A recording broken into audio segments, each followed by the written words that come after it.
Hey guys, OGalbina here, bringing you guys our BBL Season 9 draft now. So yes, we're back. Those of you who don't know, we've played in the BBL, I think this is our 4th season in a row in Wi-Fi. We've done pretty well each season, but last season we actually ended up winning the league. Spoilers, it's like the main playlist on our channel. I think like that pushes out to you guys if you go to the channel page. So if you haven't watched the season, go watch it. It's an amazing season. I loved my run. I loved my team. We had like a Palkia, Urshifu, Tapu Koko team, and it went crazy. It was a ton of fun. We played Matt in finals, and it was an awesome time. But we're here to, we're here to defend our title, I guess I should say.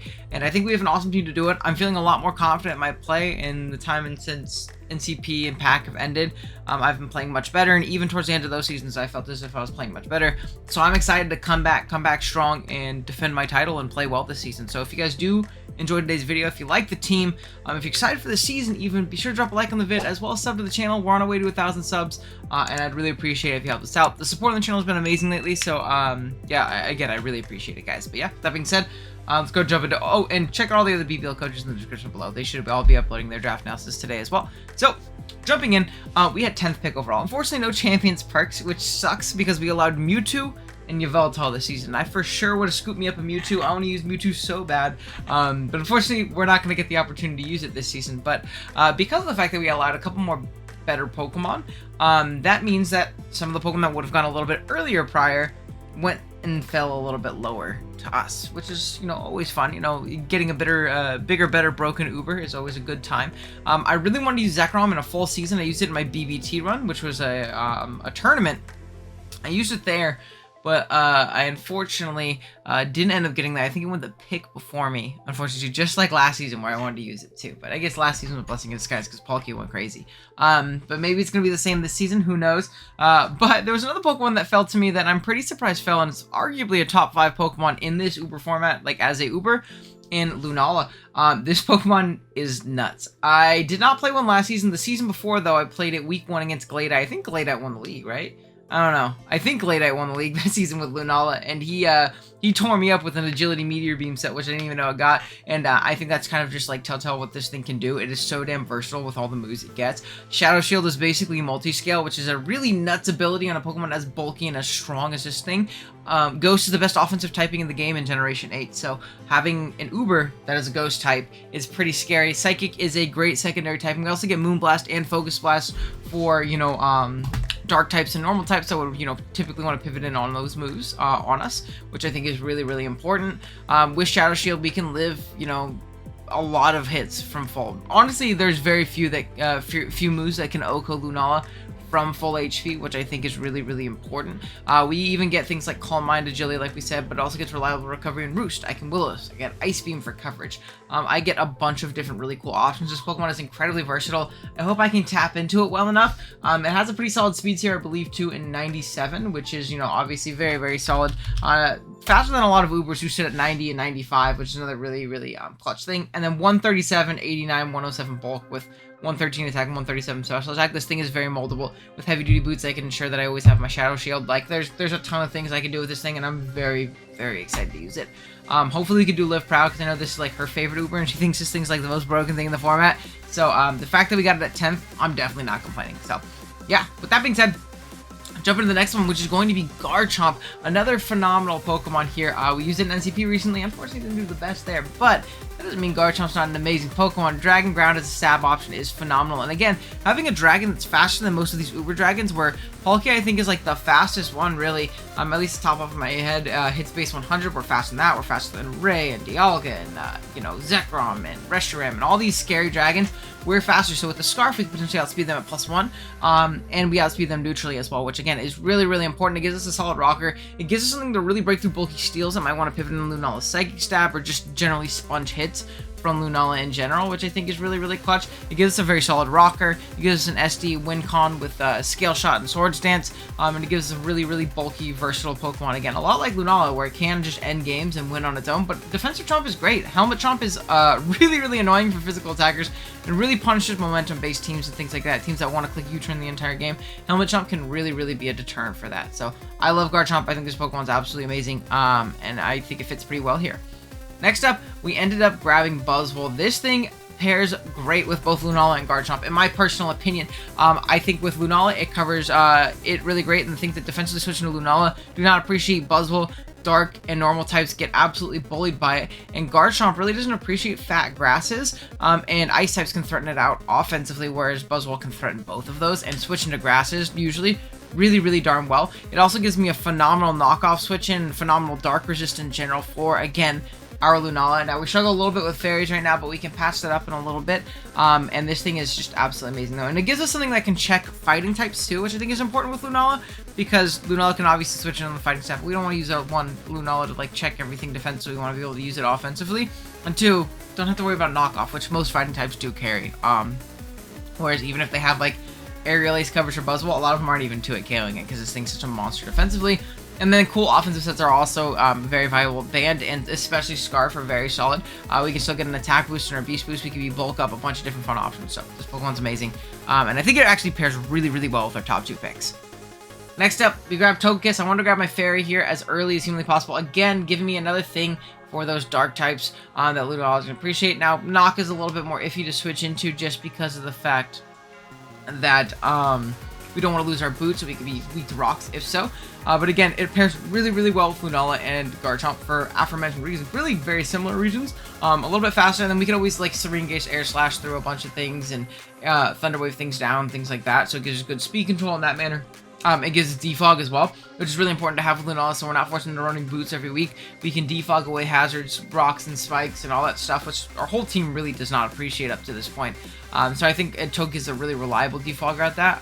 So I'm pretty happy with this. We can always Nasty Plot up and, you know, do more offensive things as well. But I think Togekiss's main role in this team is going to be a great defensive pivot for the rest of our team and great team support mon.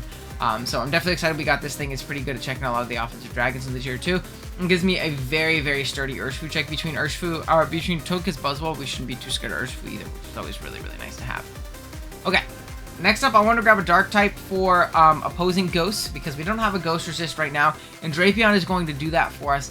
Very reliable in doing so. It also gives us a T-Spiker, which I think Lunala, Buzzwole, and Togekiss in particular really enjoy. It also gives us something to switch into those grasses that Garchomp really hates. So if you look at it too, I feel like our team so far really supports Lunala Chomp, like really well, because there are things that can, you know, obviously come in and stuff them, but everything else in our team so far beats what Lunala and Garchomp do not like, which I think is really important when we have those as our 2 top end picks, to have that option. So I'm pretty happy with this this pick right here. It can SD up, it can be a great stall breaker, it spreads around knocks like no other. Poison Fang is a really cool option to potentially badly poison things with damage, which I think is really nice. It gets good coverage offensively. 95 is a solid speed tier as well for us. And really kind of bridges the gap between Togekiss and Buzzwole and Garchomp. Actually, no, we have Lunala, so I'm capping. So we're a little clumped, but it's not that big of a deal. We can pass that a little bit later. Now, this Pokemon's incredibly reliable, though. It's one of my favorite drafts. One of my favorite darks to draft. And I think it's going to do really well for us this season.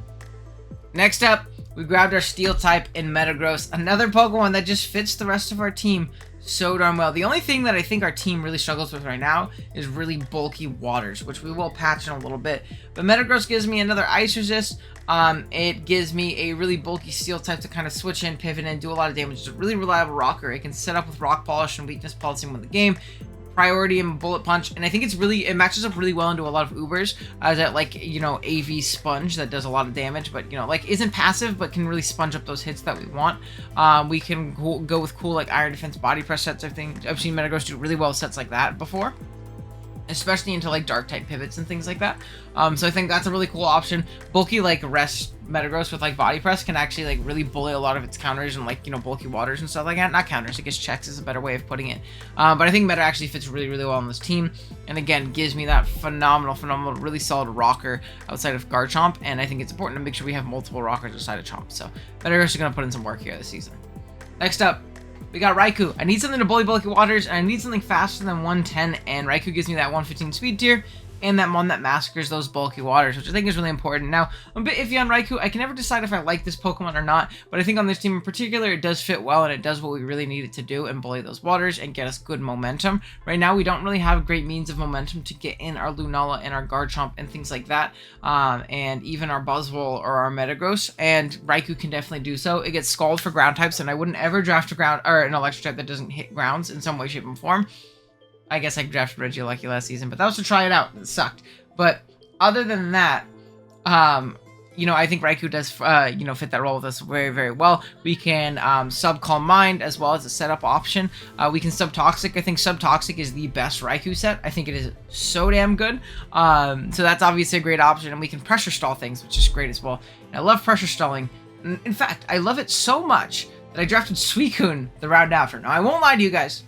I did not draft Entei. As much as Kurt really wanted me to draft Entei, we did not draft it this season. But we have 2 of the 3 dogs, and we had Entei last season, so I guess we're just like the legendary dog guy. And this gives us our bulky water, which is really clutch. And we actually do have Wish Support and Togekiss, which I forgot to mention, and Heal Bell, which is great for Riku and Suicune. Monsters don't have reliable recovery in their own right, but Protect plus Lefties or Rest Talk variants on them are very, very solid and keeping themselves healthy. And this thing is like the definition of a Pokemon that just like beats its own counters. And again, while our team really is another really good ice resist, it gives us our bulky water resistances and things like that, but it doesn't appreciate fat grasses, just like Garchomp.